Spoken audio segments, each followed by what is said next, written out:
असं होतं का की दर महिन्याला सॅलरी येते, पैसे येतात, पण पुढच्या काही दिवसात 15 ते 20 दिवसात तुमचा बँक बॅलन्स झिरो झालेला असतो?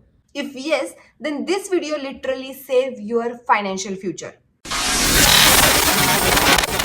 Hi, I am Tejashree. Welcome and welcome back to our channel Grow with Tejashree. आजच्या व्हिडिओमध्ये आणि येणाऱ्या पुढच्या व्हिडिओमध्ये आपण पाहणार आहोत टॉप 10 मनी मिस्टेक्स यंग इंडियन्स मेक. या मिस्टेक जर तुम्ही आज सुधारल्या नाही, या मिस्टेक वरती जर तुम्ही आज फोकस दिला नाही, तर इन फ्युचर तुम्ही स्वतःलाच ब्लेम करत बसताल, ज्याचा काहीही उपयोग होणार नाही. सो व्हिडिओ अगदी शेवटपर्यंत पहा. मेन व्हिडिओला सुरुवात करण्याच्या अगोदर जर का तुम्ही चॅनलवरती नवीन असाल तर डू सबस्क्राईब, कारण असेच व्हिडिओज आपल्या चॅनलवरती कंटिन्यू येत राहणार आहेत.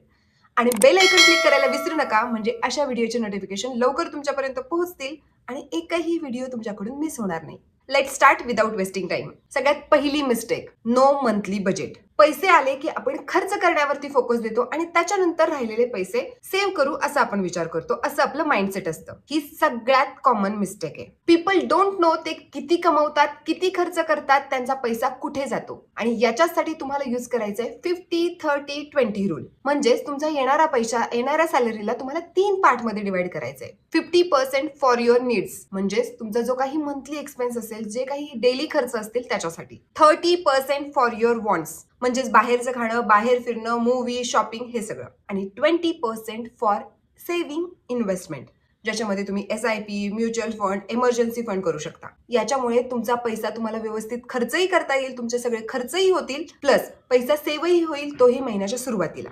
Second mistake, saving not investing. आपला सगळ्यांचा माइंडसेट कसा असतो की आम्ही पैसे सेव्ह केलेत, ते पण कॅश मध्ये घरामध्ये ठेवलेत किंवा FD मध्ये ठेवलेत, आणि तुम्हाला असं फील होतं की I am safe. Should I tell you, you are not safe. FD gives you return almost 6% to 7%. आणि आपल्या इंडियन इन्फ्लेशन आहे 6 to 7%. म्हणजेच your money is not growing, it's just surviving. आता जर तुम्हाला तुमचा पैसा ग्रो करायचा असेल तर you have to start SIP. 1000 पासून तुम्ही SIP चालू करू शकता, which is enough for the starting. Remember, saving protects your money but investing grow your money. So त्याच्या अकॉर्डिंग तुम्ही तुमची सेव्हिंग चालू करा. Mistake 3, credit card is equal to free money. So आपण क्रेडिट कार्ड वापरतो, आपल्याला असं वाटतं की हा आपला स्वतःचा पैसा आहे, आणि हा माइंडसेट भरपूर लोकांचा असतो, जो लिटरली आपलं फायनान्स डिस्ट्रॉय करतो. आता जेव्हा तुमचं बिल येतं तेव्हा तुम्ही मिनिमम पेमेंट करण्यावर, मिनिमम ड्यू पे करण्यावरती फोकस देता.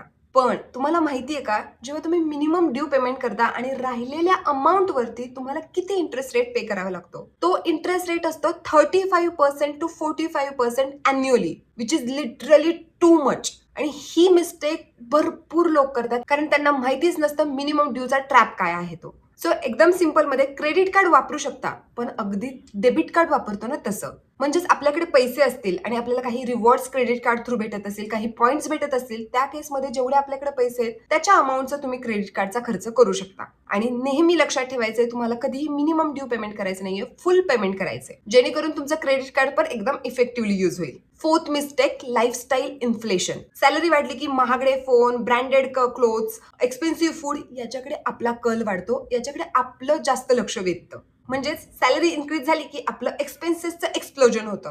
पण त्याच ठिकाणी जर तुमची सॅलरी इन्क्रीज झाल्यावर तुम्ही SIP इन्क्रीज केली तर लाईफस्टाईल अपग्रेड नंतर रिच लुक गरजेचं नाहीये, तर रिच बँक बॅलन्स इम्पॉर्टंट आहे. सो सॅलरी आली की तुमचं जास्तीत जास्त लक्ष हे इन्व्हेस्टमेंटकडे पाहिजे, नॉट की खर्चाकडे. Mistake 5, no emergency fund. आणि हे खूप कॉमन, खूप जण करणारी मिस्टेक आहे. जर का तुमचा जॉब गेला किंवा एखादी मेडिकल इमर्जन्सी आली, तुम्ही खूप जास्त पॅनिक होता, कारण तुमच्याकडे इमर्जन्सी फंडच नसतो. सो त्याच्यासाठी तुम्हाला काय करायचंय, तुम्हाला इमर्जन्सी फंड क्रिएट करायचंय 6 मंथचा.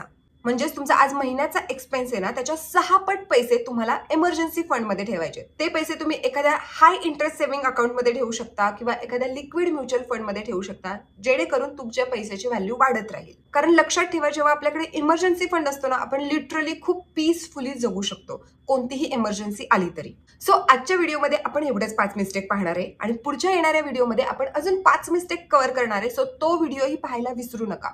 हा व्हिडिओ आवडला असेल तर लाईक करा, जास्तीत जास्त लोकांपर्यंत शेअर करा. आपल्या चॅनलवरती नवीन असाल तर do subscribe. See you in the next video. Till that, stay tune.